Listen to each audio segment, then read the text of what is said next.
Good morning. Hope you're all doing good. Sharpen your pencil, buckle up. We've got a lot to cover. The topics we want to cover today are the rules of the road. There's some rules that I want to talk about.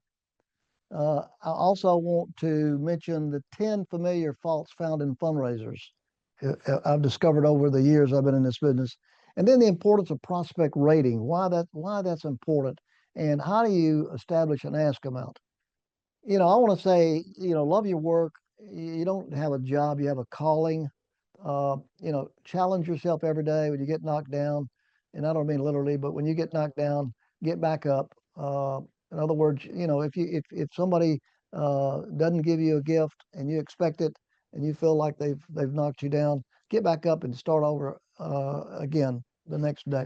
When you accomplish what you accomplish in the business, it may depend more on your passion and perseverance than on your talent. And that's so true. Again, it's not about your talent that moves you ahead. I think it's your passion and enthusiasm and your willingness to work and work hard and have that strong. We talked about in our first session. So let's talk about your attitude. Well, your attitude is so important in this business. I just mentioned it. When you get a no, or someone says no to you, or says I don't think I can support you, your attitude's got to stay positive. You got to remain positive in this business. You look at a couple of the points I've got here. 80% of success in life is showing up. Our potential is one thing. What we do with it is quite another. So let me just show you uh, this little good day, bad day, happy day, any day. Your attitude determines your success that day. So if you take the alphabet and place the corresponding numeral next to each letter of the alphabet for the word attitude, and you can say, an A is one, and so forth. So if you add the numbers up, that percentage of time that you need to spend on your attitude, and I'll add it up for you. When you add all those numbers up with a corresponding numeral next to the letters of attitude, the number comes up 100. And so that's the percentage of time you need to spend on your attitude.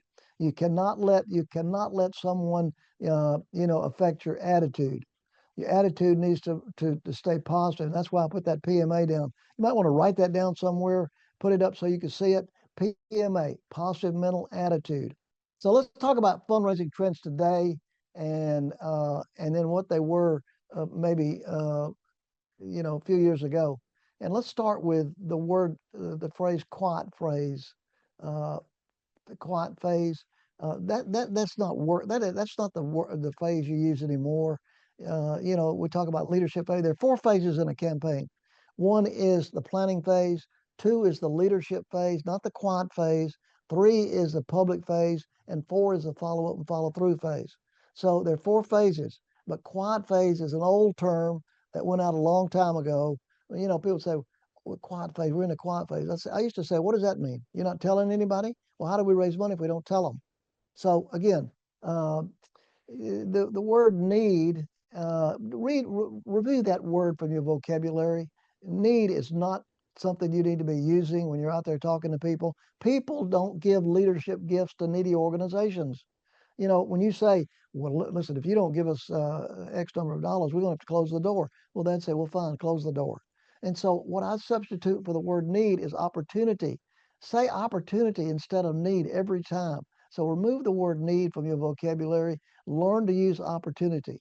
All right, then what about fundraiser and facilitator? I feel like that, fundraiser is an old term and facilitator is a more appropriate term that you should use now because that's what you are. You facilitate the matter. You're going out, you're doing the cultivation meeting, the preliminary meeting, you're establishing the ask amount, you're bringing the right people together to make that solicitation, and then you're helping make that ask. So you're the facilitator here. Okay, volunteer reliant and staff driven. If volunteers are not going to do what you want them to do, we're going to talk about that a little bit later. But the word that we use now is staff driven. If you're going to be successful, if you're going to be successful in your fundraising effort, it's got to be because what you do, not depending on volunteers. And I've said it before. If you go into a board and you say to your board members, I need each of you to solicit 3 friends, and I'll give you 3 proposals, I can assure you that they won't do anything. And because volunteers rather do anything than ask for money. So if you're going to be successful, it's got to be staff driven, not volunteer reliant. Then events versus major gifts. You know, we all are in this business of fundraising. Everyone has events, and I'm not saying that you shouldn't disregard your events, but that's not where you make most of your money. That's not where most of your money is going to come from. It's going to come from major gifts. You can spend a lot of time on events, you know, and what happens in events costs you what, 50 cents on the dollar. 50 cents on the dollar. A major gift campaign would cost you less than 10 cents on the dollar. So again, you're not eliminating events from your plan, but if you want to raise money, you've got to raise it through major gifts. All right, endowments versus outright gifts. Endowments is an old term, and people used to talk more and more about endowments. Let's endow. Let's go out and raise an endowment to secure our future. Well, that's great, but let me give you an example. If someone gave you $1 million in your organization, and they said, put that in the endowment. So now you can put it in your endowment. You're going to get 5% off of that interest, which is going to be about $50,000. What can you do with $50,000? Maybe you can do a lot, but if you had that $1 million to spend, think about the impact that $1 million would make. So we're talking now about outright gifts, not endowments. And I'm not saying that you shouldn't be thinking about endowments, but let me tell you, endowments are hard money to raise, and it's delayed gratification. And so it's a lot more difficult to raise money for an endowment than it is going out and ask money for an outright gift. We'll talk more about that later on in the sessions. Direct mail versus online giving. You know, direct mail. I get so much direct mail. You'd think it's something that they raise a lot of money with, but I've said it to you before. If you get 2% response rate from direct mail, you're doing a great job.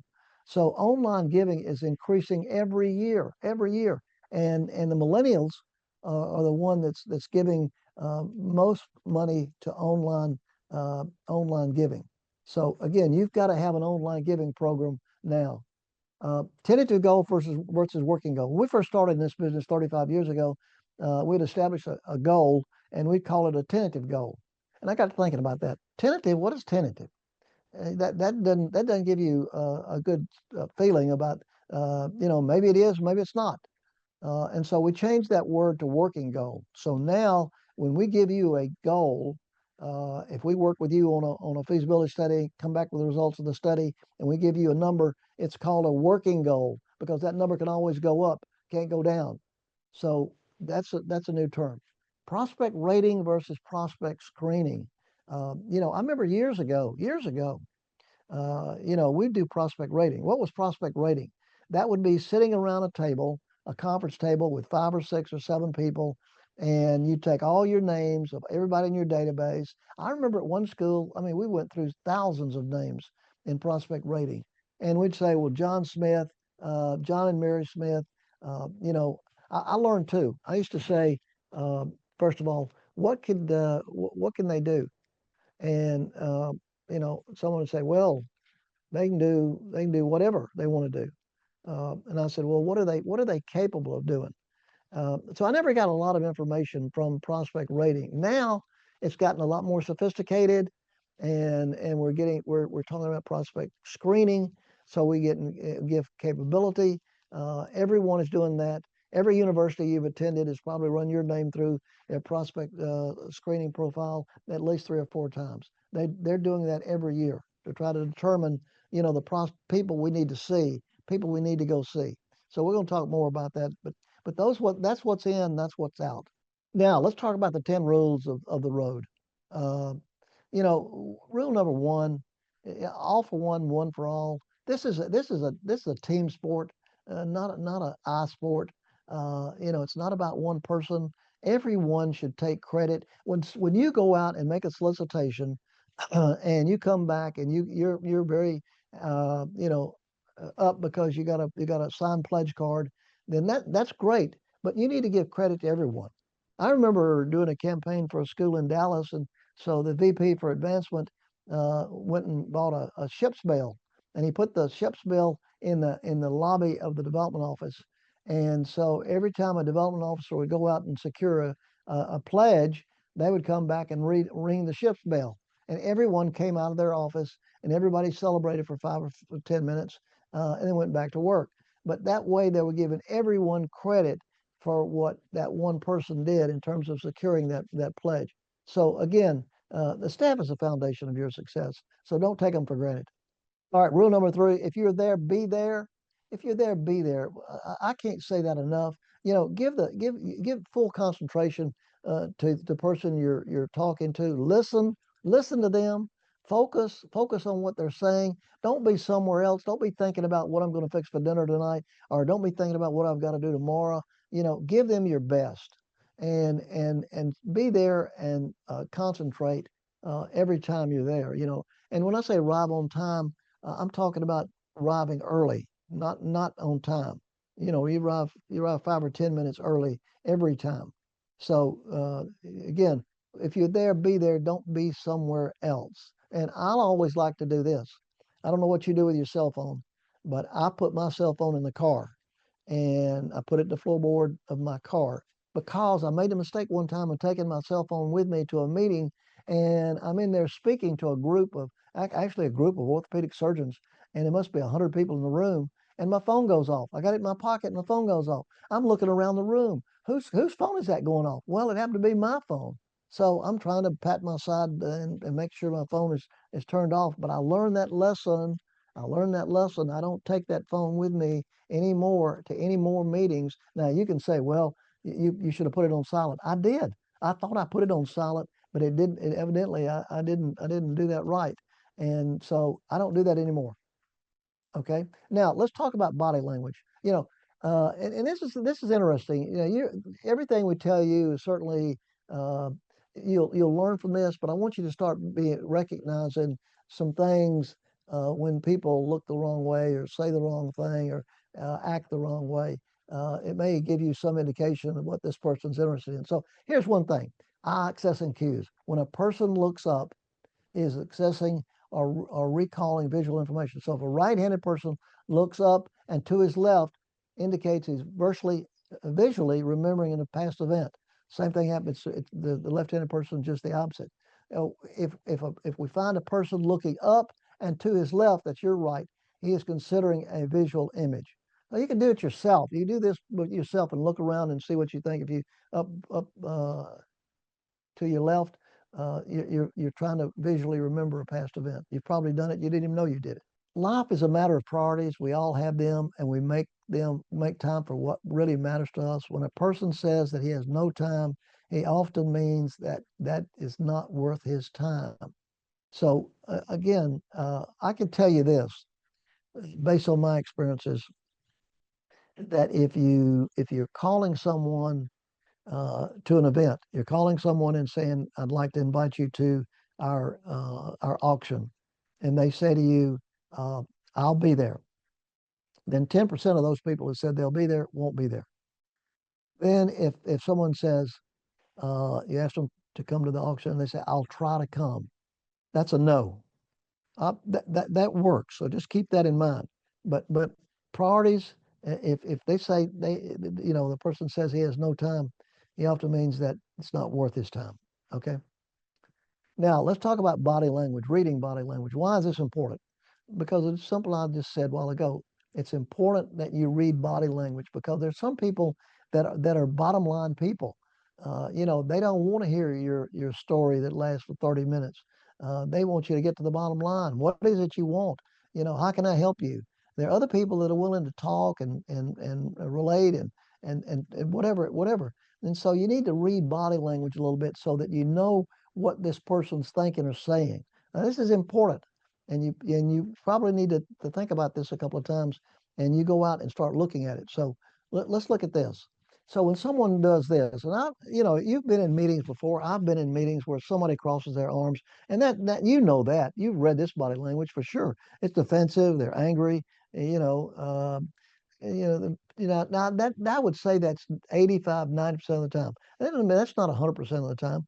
But when somebody sends you that signal, it makes it pretty tough when you're sitting there trying to make a presentation to them, and they've got their arms crossed. So they're very defensive. In other words, they're not open to what you're about to say or what you're saying now. Okay, so what does this say to you? And there's no barriers between you and the prospective donor. Let me talk about that a second. If I go in to see John Smith and I'm going to make a presentation to him, and he's sitting behind his desk, and he says, "Have a seat here in front of the desk." I sit in front of the desk. The desk is a barrier. That's a barrier between me and the prospect. You say, "Well, that doesn't matter much." It does matter.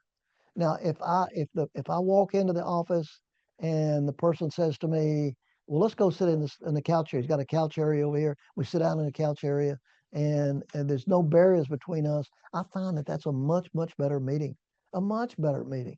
Now, I don't walk in and say, "I see you have a little couch area over here in your office. Can we sit over there?" I don't say that. He directs or she directs where we sit, but it certainly is a much better meeting if there's no barrier between me and that individual that I'm talking to. Okay, now what does this say? This is called stapling, right? Stapling. It usually conveys that they're thinking or considering what you're saying. I'm thinking about it. That's a good sign. This is not a negative sign. This is a good sign. I'm thinking about what you're saying, uh, and I'm considering what you're saying. Now, here's one with hands in front of the face, covering the mouth. Usually occurs when someone is thinking, trying to hide their thoughts or feelings, maybe even wanting the other person to stop talking. So it doesn't necessarily mean that's a bad sign at all. It just means that they're thinking about what you're saying. Now, here's what I found and I've learned over the years is when a prospect moves forward in his or her chair, the meeting is over. Can I repeat that again? When the prospect moves forward in his chair, the meeting is over. Now, if he's sitting up in his chair and he moves back, it's the same point. The meeting is over. And so, what does that say to you? That says to you, you need to start getting your materials together, start, ending your conversation and saying your goodbyes and leave. When the prospect moves forward in his or her chair, the meeting is over. Try that. Try that, and you'll find that to be true. Rule number 3, the power of listening and observation. So you listen 90% of the time, talk 20%, talk 10%. We've always heard that 80-20 rule. That doesn't work anymore. It's more of a 90-10. Good listeners are 60% more likely to understand the other's perspectives. When you're listening, you pay attention, you're more likely to understand what they're talking about. So, okay, let's go to the next slide. This is called the art of observation. I teach development officers that when you go out to make a presentation, look at your surroundings. And I'll tell you this story. I'm with a development officer. We're working with a Midwestern university, and so he and I go see this gentleman. He's 70 years of age. I think his largest gift has been maybe $2,000 or $3,000. He's a retired pharmacist. We walk into his home. He's a widower, and we walk into his home, and he's got Fox News on. He goes over and turns that off. Then up on the mantle, he's got a picture of Ronald Reagan, and so again, you're observing. Now, again, we don't talk about politics in meetings for sure. We don't make that mistake, but we start looking around, and we're not writing down everything as we see it, but we're making mental notes of everything we see. Now, I looked at the conference at the table that he had sitting down in front of his couch. And the coffee table, and there were magazines, financial magazines, Wall Street Journal, all that was on there. So I'm making a mental note of that. There was a bottle of wine sitting on the floor. I made a mental note of that. So when we left the meeting, and there's another story to this too, and maybe I'll tell you. Well, I'll tell you. When I saw him had all that financial information, and I asked him, we're going in to ask him for an outright gift, and he said, "Well, I really don't feel like I can make an outright gift at my age." I said, "Well, that's fine. We understand. But have you ever considered after your church and your children, have you ever considered maybe leaving the school in your estate plans?" He said, "Well, matter of fact, I haven't." But he said, I've got a piece of land my father gave me, And I know we'd already done our research. We knew he had a son in California. And I said, what about your son? Would your son want that property? No, I've already talked to him about it. So long story short, he actually gave us that property, which was valued about $750,000.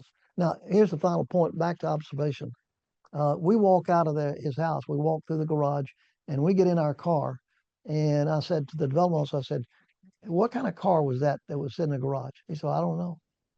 I said, well, it's a Cadillac. Now, let's start listing the things we observed.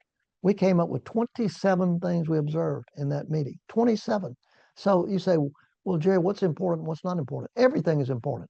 Write everything down, everything you observe. It's a great habit to get into. And so then when you start filling out your contact report, you can pull from some of those things that you observed. So again, I would really strongly recommend that you do this, that you start observing everything you see, all your surroundings when you're in a meeting. So rule number 4, cross the T's and dot the I's. This is a detailed business. Don't assume anything. Oh, assuming makes a big mistake. Development is a detailed business. It's detailed. It's crossing the T's. It's dotting the I's.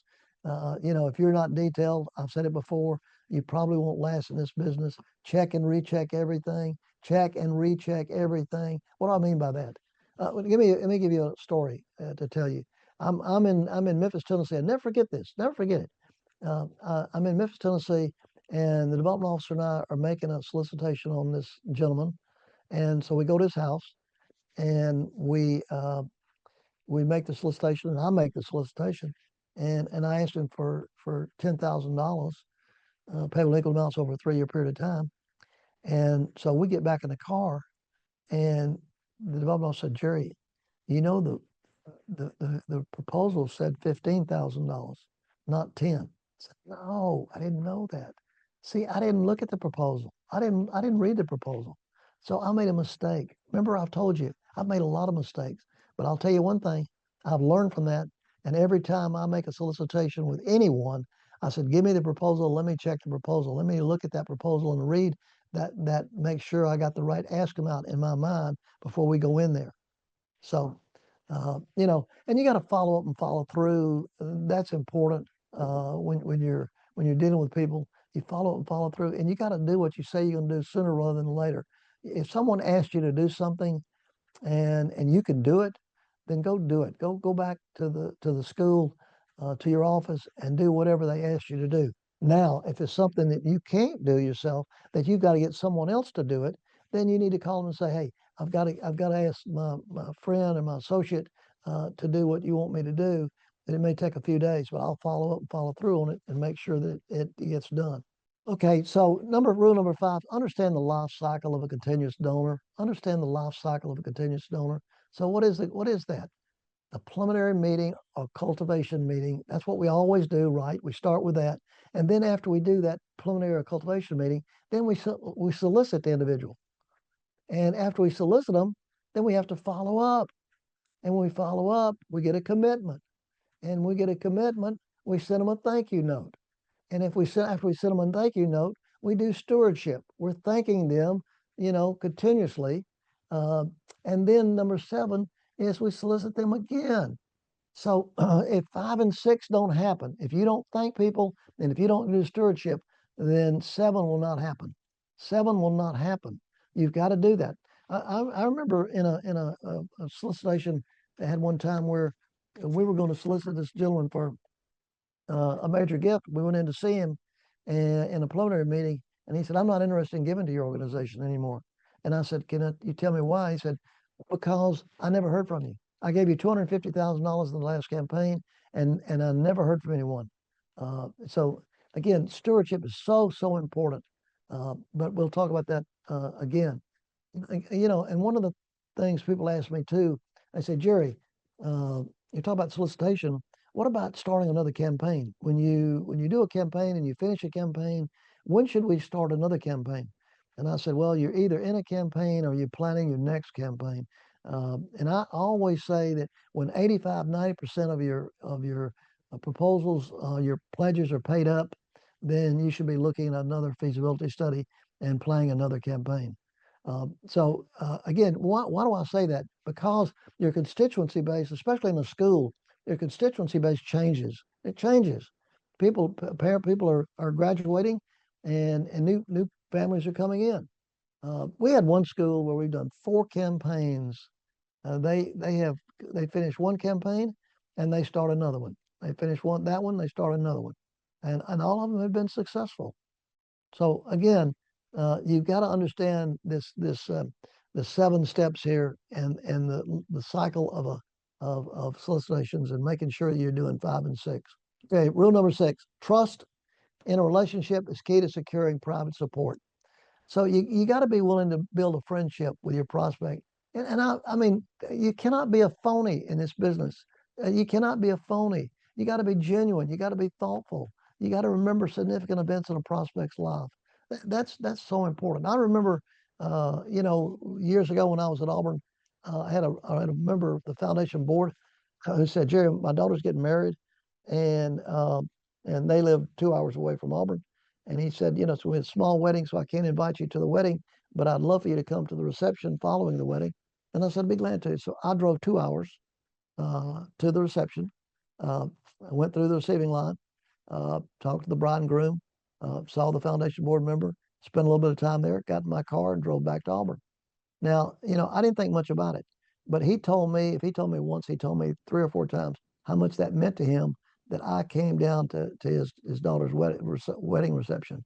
So those are the kind of things that you do, but you got to be genuine, you got to be thoughtful, and it can't be someone that's phony when you do that. Now, let me tell you this. I just read an article a couple of days ago, and the top 50 donors who contributed a total of $22 billion to charity in 2025. They said they give to people and to charities they know and trust. There's that word trust again. They said they give to people and charities they know and trust. So you have to build that trust in individuals before you can move forward in securing private support. Rule 7: all meetings should have an objective. If I'm with you, if I'm with you, if you and I go out on a solicitation together, the first thing I'm going to say to you, I'm going to say, "What's our objective?" If we're going on a preliminary meeting or a cultivation meeting, I'm going to say, "What's our objective?" So we need to know, a little bit about the prospect. Who is this person? Do a Google search. You can find out a lot about an individual. Then on the ask amount, what I would tell you in a preliminary meeting, I always go into a preliminary meeting with an ask amount in mind. So let's say I'm going in to see John Smith on a preliminary meeting, and I think I'm eventually going to ask him for $50,000. Now, I'm not asking for $50,000 today, but I'm going to say this is what I'm going to ask him for. So in a preliminary cultivation meeting, I'm going in and I'm trying to justify that $50,000 ask amount in my mind. I may come out of that meeting based on what he said or what I said or what his wife said, and determine I don't think he can do 50,000, or I think he can do more than that. So know your projects when you go in. Give them that elevator speech. I did this for University of Missouri several years ago because they had a project, and I said, "Look, people don't want to hear all those things you talk about. It takes you 30 minutes to go through your project. So create an elevator speech. Create an elevator speech that you can give that in a minute or 2 minutes, and it outlines your project. They don't want to hear every detail you've got. And then listen, okay? So we talk about all these having an objective. Here's my objective, and this is from Jerry Panis, and I remember it by the word TAP, T-A-P-P. So I'm going in, and my objective in the meeting is to determine the right time, the right amount, the right project, the right person. Those 4 rights, I call it the 4 rights: the right time, the right amount, the right project, and the right person. I can tell you a number of times where I've gone in and I'm trying to determine that tap, and I don't really get the tap. I don't really get all those answers, but I get some of them. See, the point I'm trying to say is a lot of development officers I've come in contact with, they don't have an objective. They don't have a clue. They're going in and just sort of talking to people, but they don't know what they're trying to accomplish. And you've got to have an objective as you're moving forward in this. And you know, you want to try, what's the right time that I'm going to come back and make a solicitation? What's the right amount I'm going to ask for? What's the right project? What's the right person? So again, you know, when you're in there, if you know, John, can I ask you, can I bring a proposal back to you for your consideration? Would next Thursday at 2 o'clock or next Wednesday at 10 o'clock work for you? Uh, you know, I never, when you talk about the amount, uh, what I do in a preliminary meeting is I talk about the amount of money that people have given in the campaign to date. We've had 6 gifts of $100,000. We've had 5 gifts at $50,000. I'm trying to determine here I go again. I'm looking at their body language and seeing what they say or what they act or don't do, because that helps me indicate the amount that I want to present to them later. So I've got my projects. Say I've got 5 projects. Then I give them my elevator speech, and they don't say, "Hey, I like project number 2." They don't typically say that. But what I say to them after I give them my 5 projects, I say, "John, based on these projects I've just given to you, presented to you, if you were so inclined to make a gift to one of those projects, which one would that be?" You're asking a question. Then, you know, I've got the president or the head of school, you know, is available to come with me. Can I bring him or her with me? So, I mean, that's going into a lot more detail than probably you want to hear, but I have an objective when I'm going out trying to make a meeting, a preliminary meeting. Okay, now let's talk about Rule 8. Men and women are not alike in their giving. They are not alike in their giving. So you need to understand the difference. So a woman wants, they want 3 things: involvement, involvement, and involvement. But they want a relationship, not just recognition. And so, you know, motivated by something that's highly personal, they want and need involvement before giving to any significant level. And then, you know, you certainly have to do stewardship with a woman if you expect them to ever give you any gift again, because they expect that. A man, he wants to know the impact of their gift, and you know, use that word. That's a key word. You know, they tend to want to get to the bottom line. You know, they're not looking for a long presentation, and sometimes they make decisions quickly. So be prepared. Have a pledge card with you when you go into that meeting. I will tell you this, based on a recent study that I read, it said that when you're out making the solicitation, always have the man and woman together, because the woman will influence the man 92% of the time. Will influence the man 92% of the time, and where he makes is where they make their gift and how much money they give. So you're making a mistake if you don't take the woman with you, if the woman's not part of that solicitation. Okay, number 9, stewardship. Here we are with stewardship again. Stewardship is not an option. You know, we talk about 5 touches with a donor per year. When you solicit someone, you've got to do stewardship. But most development officers do not do a good job of this. They just take it for granted.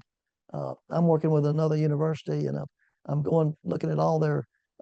We have a rule, a policy that we try to implement with all our development officers. We call it 23 and 3.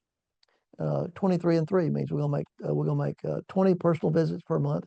We're gonna make 3 solicitations per month, and we're gonna do 3 steward calls per month. Well, let me tell you what, most of them are doing the 20 face-to-face meetings, and they're all doing 3 solicitations, but very few of them are doing those stewardship calls.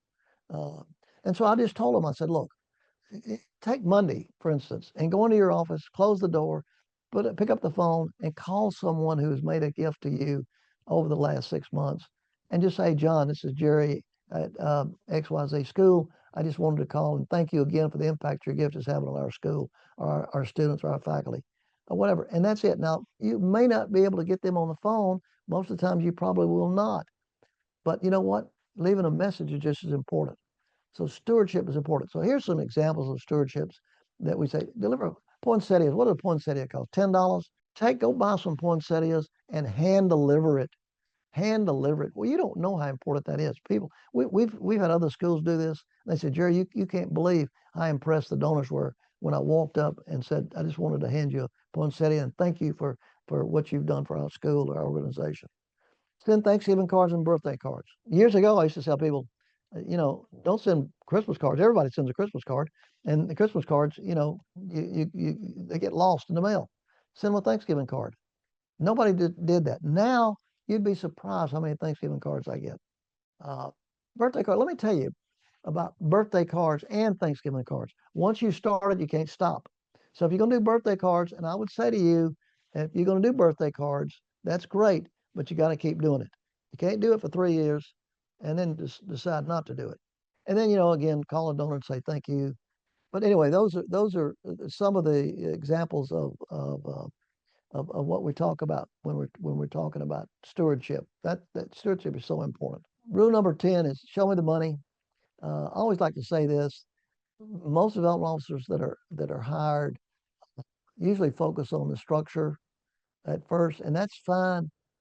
But you need to get away from that structure and focus on the dollar goal. I tell development officers, especially new development officers, you have 1 week to read whatever you need to read, study whatever you need to study, talk to anybody you need to talk to. But then week number 2, you got to be out there seeing people. They say, well, Jerry, I don't know anything. Well, that's fine. I don't care if you don't know anything. Be out there knocking on doors. Someone asks you a question and you don't know the answer. You say, hey, I don't know that, but I'll certainly find out for you and I'll get back to you. And remember what I said before? Get back to them sooner rather than later. Say, I'll get back to you and give you the answer. So, impact everything you do should impact the bottom line. Everything you do as a development officer. And then, resist temptation to do housekeeping and other things that are not actually raising the money. Remember this, everything you do needs to affect the bottom line. All right, let's go over this. These are 10 familiar faults found in fundraisers. It may not be some of the faults you have, but generally speaking, over my years in this business, this is what I find. Number one is they want to cultivate, cultivate, cultivate, and you know what they do? Then they cultivate some more. I remember I was reading a story where this gentleman said he came home one night and he said, had a call from a visit from the development officer at our university, and she said, well, she's been to see you or he's been to see you a number of times. He said, yeah, he comes. He's been here about 5 or 6 times. And she said, well, does he ever ask you for anything? No, never asked me for anything. So, again, you got you cultivate, cultivate, and cultivate. You got to close. I had a development officer at the University of Georgia tell me one time. She said, Jerry, she said, I am the queen of cultivation, but I can't close. So, you got to close. Number 2, they don't spend quality time each week making appointments. If I told you that this is an 80-20 business, in other words, this is a rule that you need to understand, is that you got to make appointments because 80% of your money is going to come from 20% of your people. You got to be in there making those calls and making those calls every week. And I don't know how many calls you make, and I don't know what your record is. I don't know if you make 10 calls, you get 1 appointment. Sometimes says that's the rule, that for 10 calls you make, you get 1 appointment. We like to say you make 100 calls a week. 100 calls a week. You say, oh, that's a lot, Jerry. That's a lot. Well, it's not really. That's only 20 calls a day. Anybody can do that. I remember talking to a development officer one time, and we were talking about the number of calls he needs to make an appointment. He said, I'm not worried about that, Jerry. He said, I've been in the insurance business. He said, I would make 600, 700 calls a week. Again, once you get used to making those calls, it'll be a lot easier for you. Number 3, fundraisers don't ask enough questions. They sit there in a meeting and they shake their head, but they don't ask enough questions. Number 4, they never use the same words in making the ask. Never use the same words. Number 5, they don't understand the importance of a well-organized stewardship plan. We already talked about that. They don't. Number 6, they don't move prospects from an event to a major gift prospect list. And I think we've talked about this before. Number 7, they're reluctant to follow up and follow through after a solicitation. Number 8, some have a job and not a career. So Webster defines a job as the action of doing a task. Webster defines career as a professional occupation. Some have a job and not a career. Number 9, always looking for a shortcut to success. Number 10, they don't understand this is a we business, not an I business. Okay, so let me go now and start talking about each one of these. You got to ask more questions. You got to ask more questions. That's one of the things I talk about a lot that development officers don't do. They sit there and agree with people or shake their head. And there's situations, you can't tell me that there's situations that don't come up in a meeting and you don't understand what that person said, but you don't ask the question. Are you intimidated? Someone says something and says, I don't understand what you just said. You've got to ask more questions. Use the same words every time you make a solicitation. Every time you make a solicitation. And that's what we go through. In my 5 steps, I'll say the same thing every time, every time, every time. And so you need to make sure you're doing that. Always be thinking about the closing on every visit. You know, even on the first visit, you start thinking about closing because that's the hardest thing that you do when you get into this business is trying to close. And then you gotta dedicate an appointment time to start allocating 2 3 hours every week to schedule meetings. You know, if like I said, if I told you, you know, you're going to be successful if you're out there doing meetings, then you know, then it's important that you try to schedule those meetings. Now, you know, we're going to talk about appointment setting later on because there are a lot of different ways of setting an appointment. But the point is, you've got to spend some time doing that. It's not going to just happen overnight. And then you got to touch your prospects 5 times during the year during the prospect rating. So it's important that you are touching them. Always screen your attendees. We talked about that, I think, the last session we did. So you can move them from being an attendee at your event to someone who may be a major donor to you. Number 7 is the prompt. Most development officers, they don't want to follow up. They'll make the solicitation, but they don't want to follow up. And you got to follow up. And what we say is when we in a meeting we talked about, can we follow up you in a week or 10 days? Well, that doesn't mean 6 months. That doesn't mean 3 months. That means a week to 10 days. And so after a week, you start following up. You get on the phone and call them. Hey, John, this is Jerry. I want to follow up on a meeting we had last week. I mean, you've got to follow up. And most development officers don't want to do that. You know, treat your position as a career. It makes a difference. It makes a difference. You know, you will. This is a very, very good business and a business that you can grow in.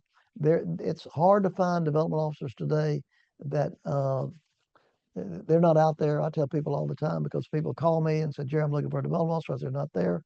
You know, there are no shortcuts in this business. You can't you have to take the stairs. You can't take the elevator. So it's important that you understand that. Don't look for any shortcuts, and understand that everyone in the organization contributes to fundraising success. So remember what I said. It's a we business, not an I business. This is important. This is an important part of this session, and that's establishing an ask out. Most development officers I come in contact with don't know how to establish an ask amount. You know what they'll do? They'll shoot for the moon, and when they shoot for the moon, they don't get half of what they ask for. They get nothing. In today's environment, people are very sophisticated, and so you better come in with an ask amount that's within the range of what they're thinking about. And so you got to go about this process a little bit more scientific than maybe you've done in the past to establish an ask amount. But as I've said, most development officers don't know how to do that. So the 3 steps we go through in establishing an ask amount: 1 is prospect rating, 2 is inclination rating, and 3 is verification rating. So those 3 points we want to talk about: prospect rating, inclination, and verification. Prospect rating, we've already talked about it. You're able to screen your donors, you identify new prospects, and so let me show you what we do when we rating. We use Donor Search, and so I'm just showing you the results of what Donor Search gives us back. Now you see the rating over the DS rating, the DS1, DS2, DS3. That indicates that these are people that are probably real good prospects, have made charitable contributions in the past, and so those are good people. And then the quality of the score says this is the person you said it is. So when it says John L. Smith, then what they're saying is that number, the higher the number, indicates yes, this person is the one. This person is who you say he is. Now, one of the things I look for when I'm looking for this prospect screening, I'm not just looking for the capability. I'm also looking over at the gift count. That's a really important column. So in this particular case, here, this individual is given 35 times. 35 times. So I'm trying to schedule meetings. if I'm trying to schedule a meeting, I'm looking at that gift count. And if I rate my prospects by gift count, those people are more inclined to meet with me than the ones who maybe have only number 4 that's given one time. So gift count's really important. Now, if you look at across the board, that number 3, gift count's 35 times. Total given is 404,000. The largest gift is 100,000. Last 5 years, 11,000. The first gift was in 2003. The last gift was 2023.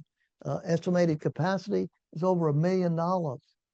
Boy, this person's got a lot of capability, doesn't he? I don't think in this particular case that they've maximized that. And then their real estate value is $916,000.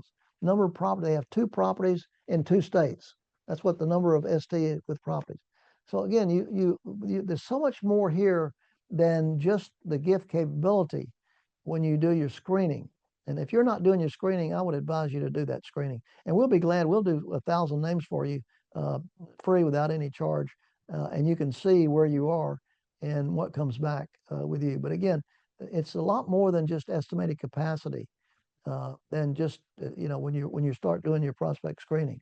So that gift total count is really important.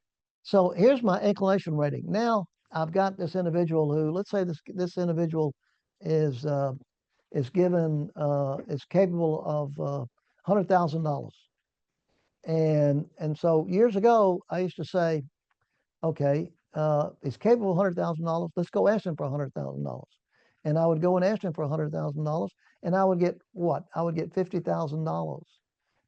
And so I measure dollar response rate. I always measure dollar, and you should be doing that too. You should be measuring dollar response rate. And in this particular case, that's 50%. And when you get a 50% dollar response rate, that's too low. And what it indicates to me and should indicate to you, you're asking for too much money. So, every time you go out and make an ask, you're writing that number down, and then what the individual gives to you, and over a period of time, you add those numbers up, and you can figure out what your dollar response rate is. And if it's 50% or lower, then you need to go back and revisit your ask amounts. So this is what I'm trying to do, is help you determine that. So then I created this inclination rating scale. So I said, okay, on a rating scale of 1 to 5, this is a friend, no personal connection, with a 5 where they've been involved, they're a campaign contributor, they're participating in school functions, whatever it may be. Then when I start looking at that individual, I'm going to determine what his inclination rating is, and let's say it's a 5. So if you go to that next slide, I can show you an example where you got this electronic screening that comes back at $250,000. And the inclination rating says he's a 2. And so now the ask amount becomes $50,000. When I started doing this, when I started using the inclination rating, I found out that I was getting a lot closer to my dollar response rate than I had in the past. So that's why it's important that you have that. You got that rating, because you've got people with high inclination, low inclination, and you got high capability and low inclination. One of the things you have to do is you have to try to raise that inclination rating up so it matches the gift capability. When you do, you maximize their gift.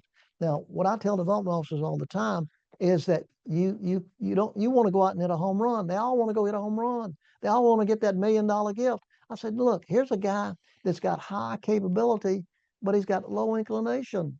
So go out and hit a single, get a small gift. But what that allows you to do is allows you to build a relationship with that individual. And the rule of thumb says that if you do stewardship with that individual, the next gift will be larger than the first gift. Okay. So let's talk about how this works. You do the screening, you determine the gift capability, you do the inclination rating, and so now we've come up with an ask amount. And now we go to what that last that point being verification. We're going to verify that money. So I've had that $100,000 guy. He came back at $100,000. His inclination rating was a 5, and that's $50,000. So now I've got to verify that. How do I verify that? I verify it with friends, or associates or someone that may know this individual that can help me verify that $50,000. And most of the times they will. And what we've done is we have a verification committee that we sit down. These are knowledgeable people, and we say, okay, we have a list of those people after we've gone through the screening and established their capability and their inclination, and we come up with a number and we put it in front of them. And they say, yeah, that's a good number, or no, that's too low, or that's too high. So we verify that number. That's just that another step that we come up with to go the ask amount. Now, you see, that's so much better than what I said before, where we had a prospect rating. We talked about prospect rating, and we'd come up with a number, and we didn't know whether that was a good number or a bad number. Now we're able to put in front of a group or a committee, a verification committee, that this is the right number that we're going to go out and ask for. And now you'll find that your success rate's going to go up because you're going to come within that area where that person feels comfortable when you make that ask. So again, this is really important. I hope you comprehend this, because most development officers don't understand how to establish an ask amount, and that's why you need to be thinking about it and making sure that you're going through these steps before you put a dollar amount in a proposal and go out and ask someone for a gift. There are 12 characteristics that are most important to success. I saw this years ago where George Gallup in a study he conducted among 1,000 men and women, he considered to be the most successful in their field. And he came up with this list of traits or what he thought were, to be the most successful, you had to have these qualities. And I just went and underlined the ones that I thought were important. Now you can go through here and you may want to underline some others, but I think common sense is so important. I've said it before. If you remember my formula that I talked about in the first session, BP plus CS times E equals S. The CS stands for common sense. You'll never know everything there is to know about this business. I'm sorry, but I'm going to tell you this: when the situation comes up in the business of fundraising, and you use your God-given common sense, you'll come up with the right answers most of the time. So common sense in this business is very, very important. I think it's important in any business. Ability to get things done. You've got to move things along in this business. This is this what we call moves management. But you got to move a person from point A to point B to point C. But you got to have the ability to get things done and move things forward, because you're a fundraiser, and that's a quality you need to have. And then you can have leadership. You got to be a leader. And quality of leadership is really, really important, I think. And I talk about leadership a lot, because I think that, when you look for a campaign, and what's successful in a campaign is I talk about leadership, leadership, leadership. It takes leadership to make anything happen. And then self-confidence. You got to be confident, whether you are knowledgeable in the field, or whether you've been in the business for only a short period of time. You gotta have confidence in what you're saying. I tell our new people that come to work for us, and they don't know everything, and they don't know our philosophy, and we have a very, very succinct philosophy. And I will say to them, you gotta have confidence when you're out there talking to prospective clients. And if you don't know the answer, and someone asks you a question, you say, I think I know the answer, but let me talk to Jerry, and I'll get back to you. So again, self-confidence is very important in your position, where you are and who you're dealing with. You have to be self-confident. And then you got to be concerned for others. We talked about it before, building that trust. That's one of the ways to do that.